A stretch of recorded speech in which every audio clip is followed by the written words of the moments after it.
Hey everyone, it's Robin, Artist Island Crafts, and welcome to my studio. It's my Whip It Wednesday video where I'm going to show you the crafty goodness that I've been working on this week. Big thank you for everyone that showed up and hung out with me on the live stream on Friday, and a huge hug and thank you to everyone who watched the replay. I really appreciate it when you guys not only show up to hang out with me, but to those of you that watch the replay when it's no longer live. Now, one of the things that pops up every now and then is some of you have a hard time hearing me during the live streams. One of the suggestions is to make sure if you're watching on your computer that the volume on your computer is turned up, and then also the volume on the individual YouTube video on your computer screen is turned up. Sometimes if you just have one or the other, it can affect it. I did order an extension cable. I have not tested it yet to see if it'll work. We'll have to do an impromptu live stream just to test it to see if it works. So for those of you that are having a hard time hearing, if you notice a live stream pop up, or at the very least, if you show up for the live stream on July 21st at 3 p.m. Eastern, that you can let me know if either changing the volume on your computer and on YouTube or adding in this cable actually helps, because most people can hear it. So for the ones that can't hear it, I would love to know if this is going to be a solution for you guys. So what we worked on is just sewing some scraps and mostly getting back into the swing of things, trying to figure out this new space on where the lights are. I have a bunch of lights up, but yet I still have like shadowy looking areas. Not shadowy ears, that would be just a little bit strange. But we sewed just some, or I sewed just some of these scraps together. Now, one of you generous people sent me these paisley. See, I remembered these paisley scraps. I'm guessing that they were from a layer cake, because if it's the person I'm thinking of, they like to work with layer cakes. I gotta say, I really enjoy working with layer cakes. I haven't used them before, but they are pretty good. I've begun enjoying all of the different pre-cuts, and it's been really fun. But I've had a couple questions on which fabric line this is from. So if anyone knows, not just the person that shared the scraps, if you guys know, if you could leave a comment, please. The people that were asking about it, I'm sure they would love to know. It's really nice on how all of them go together so well. And in this grouping, between the big piece and the small piece, there are a nice variety of prints, and they're all the same in scale, and they all look like they go together, because sometimes you can get some pre-cuts or fabric line and they don't always all go together. I didn't work on these this weekend because I'm not 100% sure what I'm going to make with them. And I also have to pull in other fabrics that will work well with them so that I can extend them. So if I wanted to make this into a mug rug or that into a coin purse or a coaster, I need to add some borders to it to extend it. And these, I didn't go any further because I'm not sure exactly what I want to do, or if I want to cut them all to the same size so that I can do something. Or there's so many things you can do with stuff like this that you can sew them together into different things so that they will all work nicely, and just figure out something. So I'm going to hold off on those and let it simmer in the back of my mind. I did finish the projects that I was working on with my patrons. I used the gridded interfacing, the kind that is meant for dressmakers to make their patterns out of. I googled it and there's a lot of different things, but I used it for this one and this one on the tiny 1-inch squares to sew them together. But on the pink ones, I just went ahead and sewed them together myself.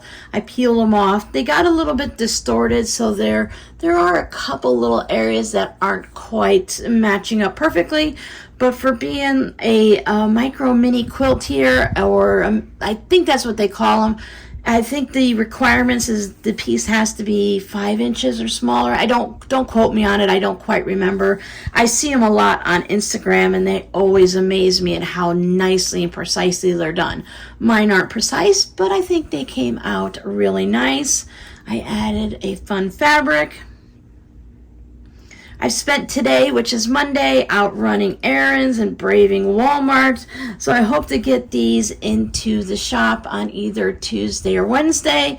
But as always, if you see something you'd like, you can let me know, and it's easy for me to put something in the shop reserved for someone, knowing that you want to purchase this brown one, because I don't have to add in a lot of the extra details and tags and stuff like that. I can just take one picture, reserve it for you, set up the pricing and shipping, and off it goes.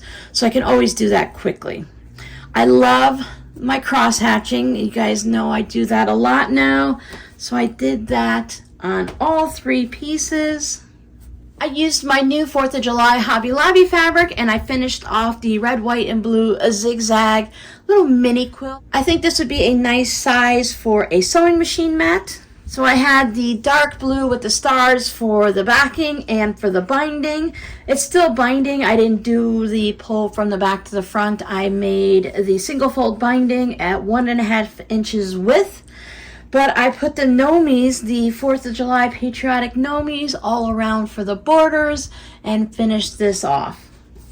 Now it measures 25 inches wide and about 19 3/4. I don't have the exact measurement. I'm just kind of guessing here. And that's for the height. So I think that would be nice just as a decoration on the wall, or as I said, underneath your sewing machine. I orientated all the Gnomies and cut them to make sure everybody is standing up tall and they're all going in the right direction. I really like this fabric because it has, I don't know if you can see, it's got the grunge gray going through the white. So it reminds me with the lines and stuff like maybe some barnwood. It has the white color, but there's a lot of areas where you just get that gray grunge going through.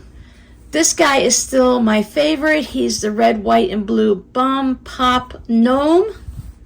But there are some other fun ones. The Statue of Liberty, celebrating the USA on there, carrying their little flags. So I think that turned out really great. I was hoping that these guys would match the same tone of colors that are in the reds and the blues.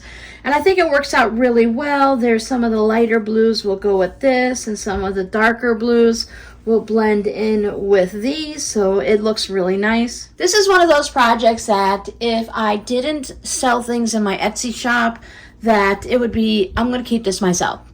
But it's okay. I have more of the gnome fabric. I always have plenty of red, white, and blue scraps, and I have more of the star fabric, so I can make myself one at any time.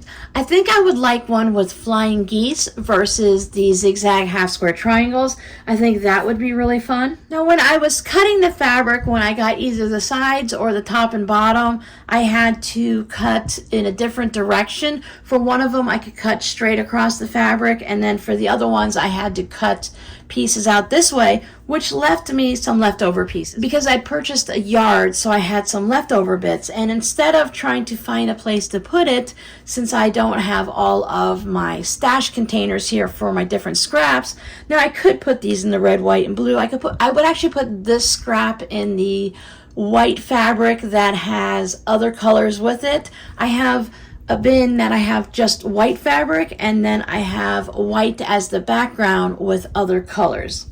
So instead of doing that, I decided to just go ahead and make something with it. So with the leftover pieces from the borders, and I had some leftover from the binding, I went ahead and I made this zipper pouch. So there is my binding strip going down the center, and there it is on the back. I got my Bomb Pop guy. He's got his pinwheel. And on the front, we still have the Bomb Pop, and then we got the cool dude here with his shades. And a nice red zipper, and I had an almost red tassel. And on this one, I don't know if you could see the charm. It's just a little heart. There you go. And inside, I used a light gray fabric. I thought that went well with it. I didn't want to just put like a dark fabric in there, even though it would match everything.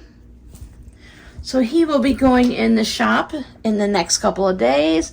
And I also had enough left over from the scraps and left over from the scraps to make a little coin pouch. So this one has a blue zipper, and on this one it has a star charm.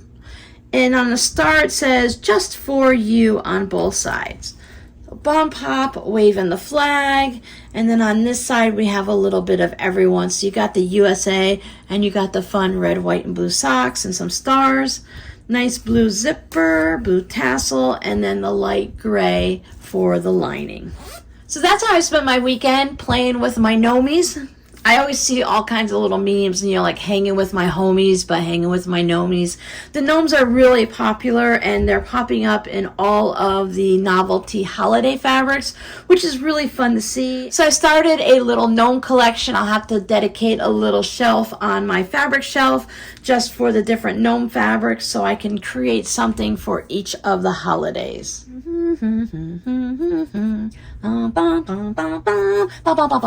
So your scrappy word for today, I like when we can incorporate a question in with our scrappy word.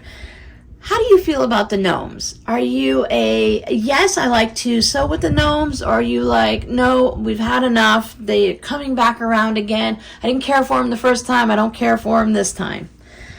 I like the gnomes. I like the different crocheted ones and the knit ones, but there's certain styles that I like. I really like the ones that you'd see like in the different gardens and stuff. I like the fun look to them, and I like the ones, the statues and stuff. I've always liked the statues in the gardens and stuff, and I like the Romeo and Juliet movies and the different styles like that. I really do not care for the scary ones whatsoever, and there's just a couple of them that just look kind of weird, but I really like these, and I've been enjoying seeing the different ones in the fabrics. So I hope you guys are having a great summer, and that the heat is not punishing you so that you can't go outside. You're finding some time to stay inside and sew. Hopefully you have some air conditioning to make that easier. And I'll see you guys in the next video. Bye!